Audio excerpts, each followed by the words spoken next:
Hi friends, आज हम लोग पढ़ेंगे use of can't get enough of. Can't get enough of का हिंदी होता है मन नहीं भरता। देखिए यहाँ पे कोष्ट में लिख रखा हूँ मन नहीं भरता।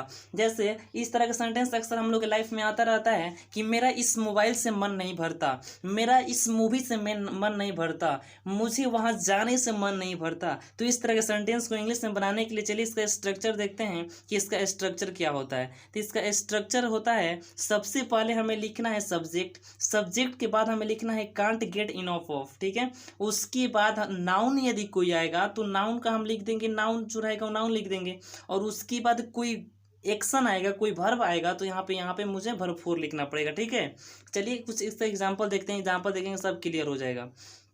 एग्जाम्पल है कि मेरा इस मूवी से मन नहीं भरता। तो देखिए सबसे पहले मैं सब्जेक्ट आई लिख दिया, उसके बाद सब्जेक्ट आपका हो गया। अब यहाँ पे लिखना है कांट गेट इनफ ऑफ, तो यहाँ पे मैं लिख दिया कांट गेट इनफ ऑफ, और इस मूवी का मैं लिख दिया दिस मूवी, ठीक है। बिल्कुल सही सेंटेंस है। चलिए नेक्स्ट एग्जांपल देखते हैं।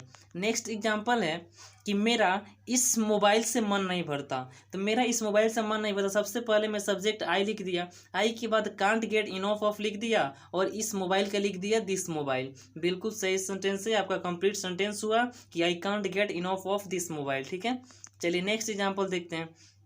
नेक्स्ट एग्जाम्पल है कि उसको चॉकलेट से मन नहीं भरता। तो उसको यहाँ पे देखिए कोई लड़की है इसलिए मैं लिखा हूँ सी, यदि यहाँ पे कोई लड़का होता तो मैं लिखता ही, ठीक है। और उसके बाद आपको लिखना था सब्जेक्ट के बाद कांट गेट इनफ ऑफ, तो मैं लिख दिया she can't get enough of, और उसके बाद यहाँ पे चॉकलेट का लिख दिया चॉकलेट। बिल्कुल सही सेंटेंस है। चलिए नेक्स्ट एग्जाम्पल देखते हैं। नेक्स्ट एग्जाम्पल है कि मुझे वहाँ जाने से मन नहीं भरता। अब देखो दोस्त, यहाँ पे आपका वहाँ जाना एक कोई एक्शन है, कोई क्रिया, इसलिए यहाँ पे आपका जाना का गो होगा और यहाँ पे भरपूर आपका गोइंग होगा, ठीक है। इसलिए मैं लिखा हूँ सब्जेक्ट पर लिख दिया आई और उसके बाद लिख दिया कांट गेट इनफ ऑफ, और जाना का लिख दिया गोइंग देयर, वहाँ का होता है देयर, ठीक है। तो आपका कंप्लीट सेंटेंस हुआ I can't get enough of going there, ठीक है। चलिए नेक्स्ट एग्जाम्पल देखते हैं। नेक्स्ट एग्जाम्पल है कि उसे हंसने से मन नहीं भरता। तो उसे हंसने से मन नहीं भरता, तो उससे यहाँ पे देखिए कोई लड़की, इसलिए मैं लिखा सी और उसके बाद सब्जेक्ट के बाद लिखना था कांट गेट इनफ ऑफ, तो इसलिए लिख दिया she can't get enough of. और हंसना का होता है लाफ, इसलिए इसका वर्ब फोर लिखा लाफिंग। तो कंप्लीट सेंटेंस हुआ she can't get enough of laughing. बिल्कुल सही सेंटेंस है।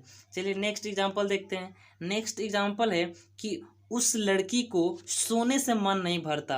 मतलब वह इतना सोती है इसलिए आप उसे बोल रहे हैं कि उस लड़की को सोने से मन नहीं भरता। तो यहाँ पे उस लड़की का लिख दिया डैट गर्ल, और उसके बाद सब्जेक्ट के बाद लिखना था कांट गेट इनफ ऑफ, तो मैं लिख दिया कांट गेट इनफ ऑफ। तो यहाँ पे होगा see that girl can't get enough of, और सोना का होता है स्लीप, इसलिए वर्ब फोर लिखा स्लीपिंग। यहाँ पे आपका बिल्कुल सही सेंटेंस है। चलिए इसी के साथ मैं अपना वीडियो समाप्त करता हूँ। यदि मेरे वीडियो से आपको थोड़ा सा भी कुछ सीख मिला हो तो लाइक शेयर कमेंट करना ना भूलिएगा और सब्सक्राइब जरूर कर लीजिएगा। और किसी प्रकार की त्रुटि मेरे वीडियो में आपको दिखे तो कमेंट करके जरूर बताइएगा कि मैं उससे अगले वीडियो में सुधार सकूँ। चलिए इसी के साथ बाय बाय।